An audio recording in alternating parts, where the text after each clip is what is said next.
Hello everyone, Zain with you, and today I'll show you how to make Instagram account private. First, you want to go and open your Instagram application on your phone. Then you want to go and click on your profile picture on the bottom right side. Then you want to go and click on your hamburger icon on the top right side. Then here you are in the settings. Now first, we should make sure that you do not have a business account or a creator account.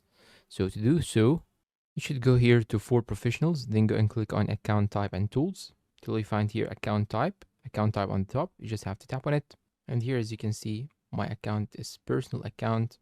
If you cannot have these options, you can switch the account type by clicking on Switch Account Type, and you'll find it here in Account Type and Tools. You just have to click on Switch Account and search for this option and switch it to personal account, as you can see. And now we should get back to the settings. Then you scroll down till you find here account privacy. Just tap on it. Then go and click on private account. Tap on it and go and click on switch to private. And here it tells me creator profile cannot be private. If you want to make your profile private, first switch back to a personal account. So because I'm a creator, I cannot do that. But here on your personal account, you can do this easily.